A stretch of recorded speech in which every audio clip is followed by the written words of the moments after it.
So good morning, guys. I want to show y'all something that I'm so excited about. This little tree right here is a catawpa tree, and I have two of them, but this one actually makes the seed pods.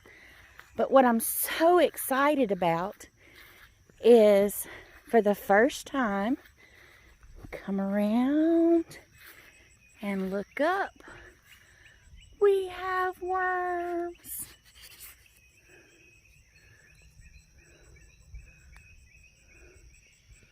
Well, come on and focus. The worms, they are in clusters. These are little baby ones that have just hatched. And they eat your leaves. They grow super fast. And once they get bigger, they're wonderful catfish bait. Everybody calls them catfish candy. You can also catch bluegills with them.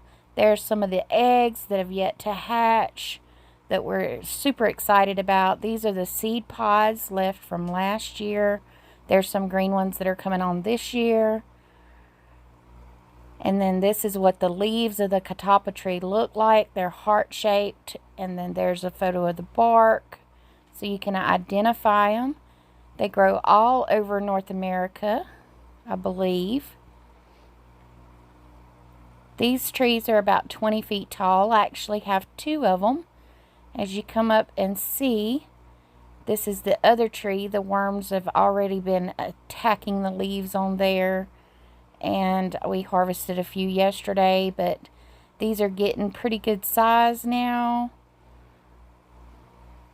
And we're going to get some of those down. We're going to show you how we get them down out of the upper branches of the tree. Now, you don't want to harvest all your worms, but you do want to harvest plenty to put up for catfishing, because they are just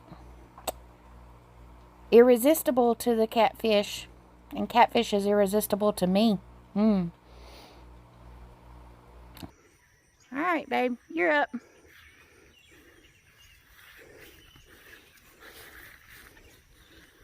You're going to take one of these little fishing poles that doesn't have any line on it and just tap on the branch, and the worms will release.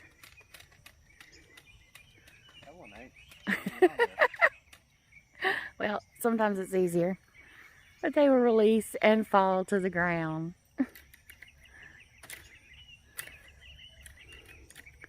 And then you just pick them up off the ground. Now, on the lower branches, you can just walk up and pick them off the leaf. It's easy just to touch them, honey. Just touch them with a fishing pole and they let go?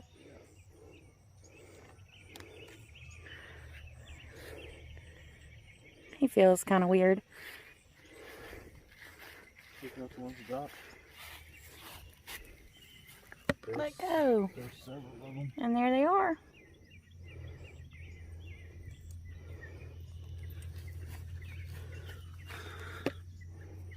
Chop, dude.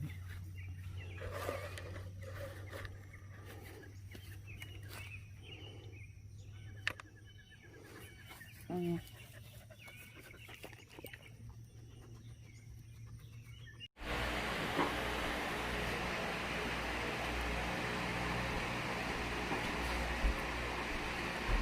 get in the bucket? Yeah. Okay. So we're inside now with our harvest from today on our catawpa worms. This was yesterday, and if you can see down in the jar, it's worms and cornmeal. And I'm doing quart-size jars because that should be enough worms per fishing trip. You can put them all in one big jar and just get them out as needed, but I'm going to do quart-size jars, and you just put them in the jar with the cornmeal, no leaves. Can you see what I'm doing? Okay, so I'm going to get in here and take 2, 3, 4, 5, 6. Ooh, that's a big fat one. Whoops, he's not wanting to go in a jar. 7, and then some cornmeal.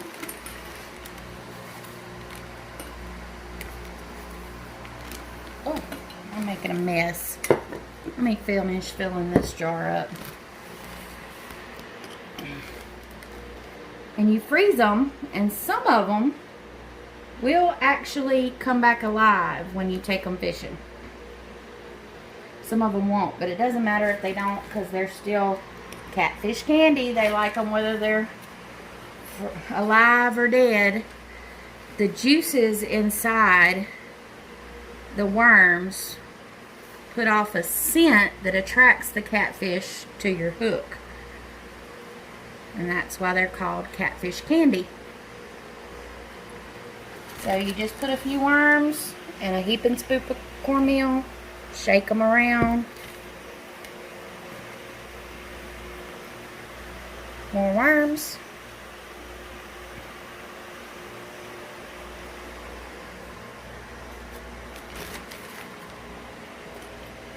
And that's how you do it. And stick them in the freezer.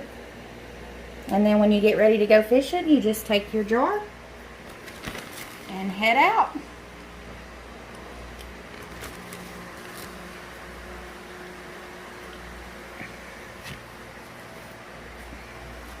I'm not going to fill the jar all the way up because I want to leave room to shake it. So we're going to call this one full. That should be plenty of worms for a good fishing trip. Because once you take them out, so you just shake them all around.